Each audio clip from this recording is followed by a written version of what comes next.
Well, well, well. Look who's back in the United States of America. It's me. If you didn't have the right answer or weren't sure, weren't certain. But I'm back in Charlotte. I'm on the Greenway looking around, experiencing nature. You know, it feels good to be back, but like also, I don't know. I really like the English detecting culture. I really do. You know, there's all these little like hunts going on, and you can pay like 20 pounds and go hunt. In a lot of ways, I prefer that to going out and finding my own places to hunt. It's nice when someone else does it. Once again, huge thank you to Digging History UK. They really do good stuff out there. They're really good people. I mean, everyone I met was cool. I made a lot of friends. Well, you know, as friendly as you can be. There. It was just a really good time. So it was a little bittersweet to return. However, a friend of mine said, hey, I bet, you know, you're not going to want to go out and dig wheat pennies and mercury dimes. But I do. I do want to go out and dig those things.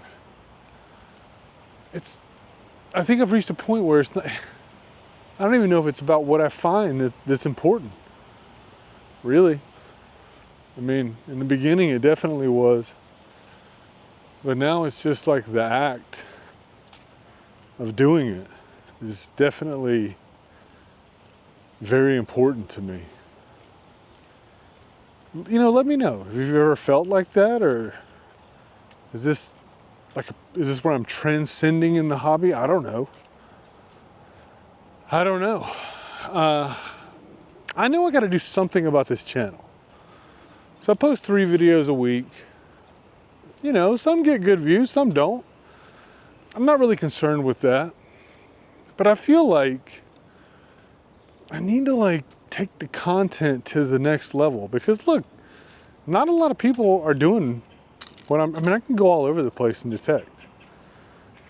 I mean, I imagine between now and a year from now, you'll see me detect all over the United States. I need to like really harness that. And I'm not exactly sure how, because I'm not the greatest video editor. And I'm not really the greatest at creating content.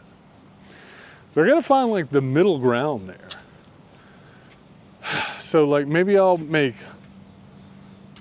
less videos a week and just kind of combine them. Like I don't see why I couldn't just have more of a dialogue with you, the viewer, and hunt at the same time. You know, it's hard to like continually speak and focus on the metal detector. It sort of is. Well, at least for me it is. I'm not one. I just got a whiff of some doo-doo. Boy, I don't know why I'm just sitting here. I'm gonna turn around, because like, it's that bad. I'm not walking into that. This smells like a porta potty fell over. Where was I going with this? Anyway, I need to like come up with a better like system for creating this content. I've learned a lot. I got a notification today that I've uploaded like, I think 512 videos. That's a lot. It's a lot, especially not to have broken 1,000 subscribers yet. I'm not really that concerned with that, but we're almost there. So thank you everyone who has subscribed and does actually watch these videos.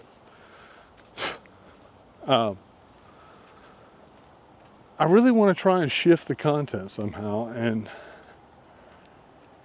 focus more on quality than quantity. Not that I think that the quantity is a lot, because the 3 videos I put out a week are all 3 different types of videos. Maybe that's a problem, I don't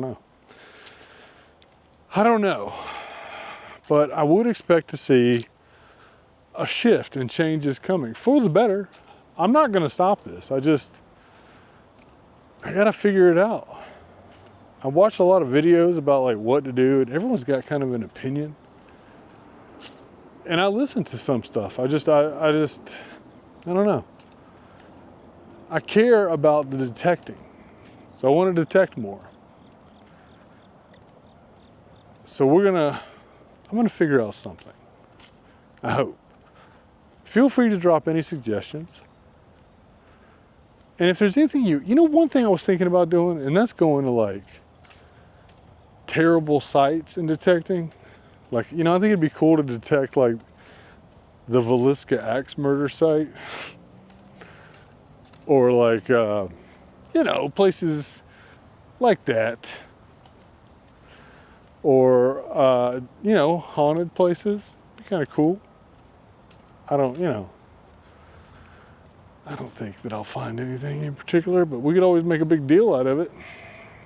Like so many detecting channels do. Oh, look what I found. Guys, look at this.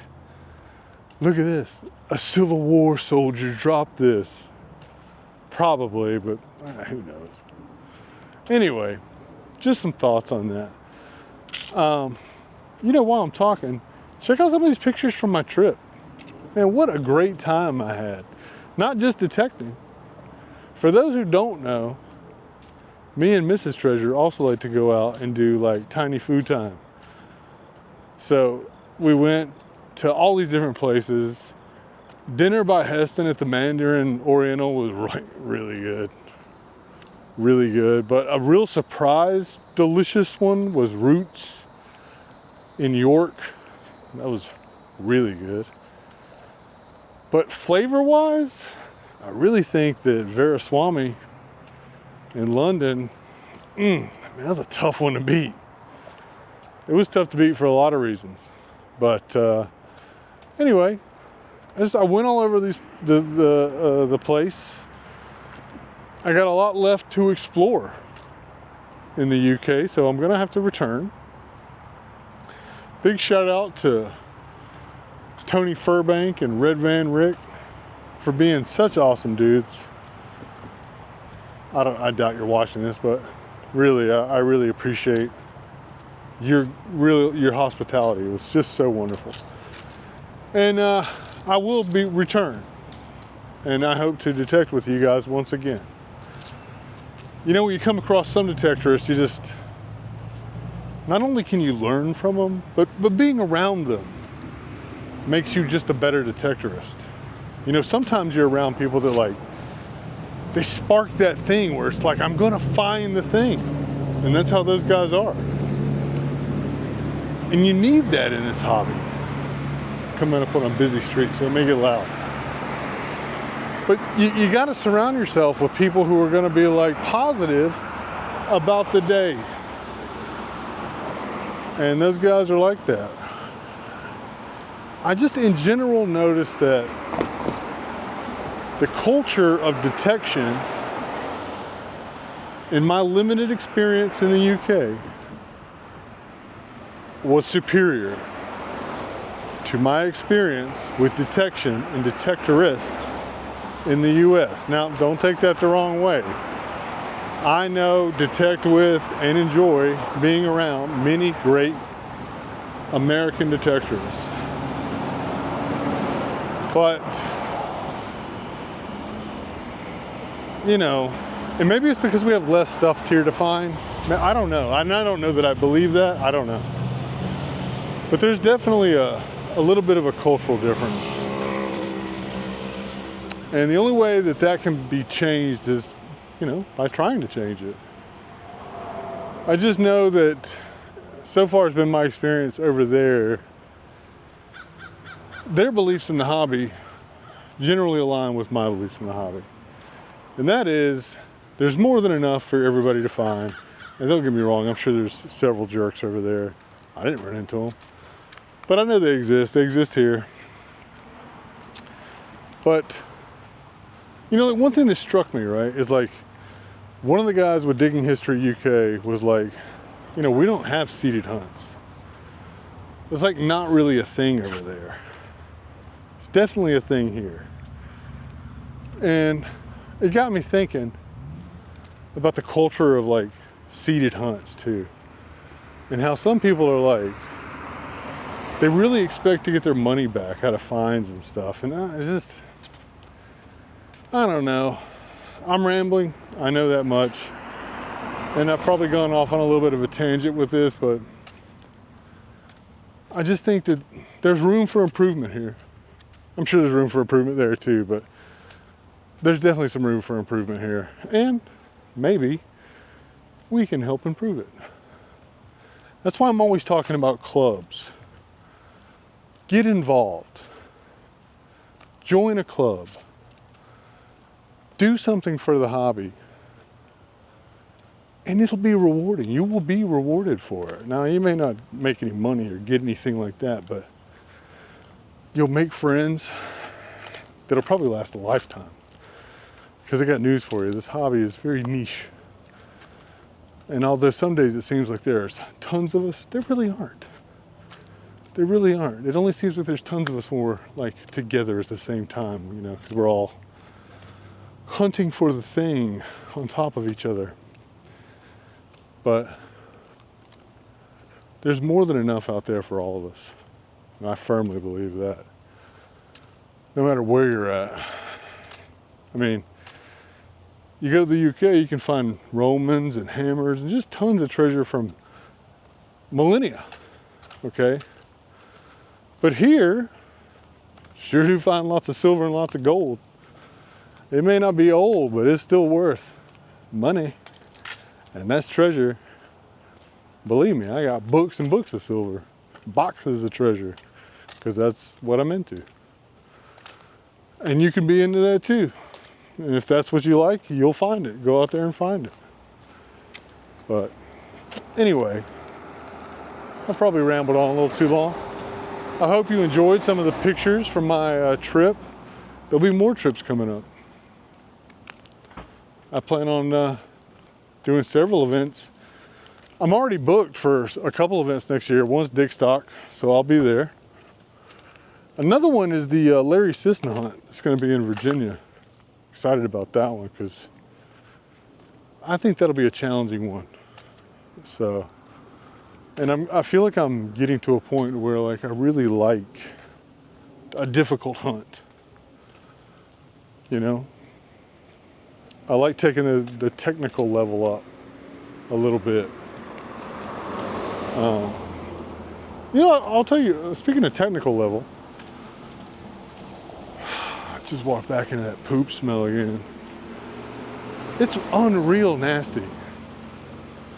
But anyway, speaking of technical stuff, iron-loaded sights, I just love hunting them. I like dealing with soil challenges. It just, it's bad here. Anyway, it just makes me a better detectorist. Extremely trashy urban environments, it makes you better on a field. Believe it or not, it makes you better. So if you primarily hunt fields, go look for a trashy environment to hunt. Get in the city, do some demolition stuff. It'll make you better. 100% make you better. If you spend all your time hunting trashy urban sites, go experience the quietness of a field. It'll really force you to become disciplined as a detectorist. Do you know how difficult it is when you're used to your detector sounding like a machine gun because there's so many targets, to going to a field where you may swing for an hour and not dig a target? It forces you to like move forward, okay? And I hear the same is true with the beach. You know, I've never detected the beach. I gotta do that too. I don't even have a beach scoop. But I'll do that this year, or within a year from this video at least. And I know that there's a lot of technique to that because my buddies, the Langfords, Smelliot and Eli, they're all the time at the beach. And they usually tell me about their strategies and stuff. And I've watched several beach videos and I know there's strategy to it. It's a different animal. And in order for me to get better at what I do, I need to expand that horizon and do it. Oh, speaking of beach detection, I used that GS1 program on the dais too, which uses a modified beach program on fields. I was really surprised at how well it works. So if you get a chance, try that out. Just look up GS1, you'll see it. Good program. Interesting experience using it too, so you'd probably like it. Anyway, I think that's it for now. I'm gonna put the details in again in the description for the Golden Triangle open hunt that's coming up. You know, I think it's capped at only 45 attendees. It's a small hunt. So, you know, that'd be a good one. And I know they're giving away some good prizes. Oh, shout out to Nokta for helping out with that. Mark Tominski, he sending a detector the way, donating a detector on behalf of Nokta, got us some deals there for Nokta, so I can't thank him enough. That's really cool, really cool. And you know what else? I'll go ahead and tell you. Everyone I've dealt with that's attached to Nokta, like hot mess fishing or Stephen Patterson, just really good, nice people. So big shout out to them for being just good folks. So I'll put some links to their channel in my description too. I think that's about it. But I'll see you Monday with a hunt video. And I'm probably gonna go home after I upload this video for tomorrow, which will be today. I'm going to finish editing my hunt videos from England. So that'll be cool. You get to see some stuff from England. And as always, if you email me at igetthattreasure@gmail.com, I will send you stickers or whatever swag I have at the time. And Dan, by the way, I got some pins. So I got some swag. Anyway, thank you guys so much for watching, and I'll see you Monday.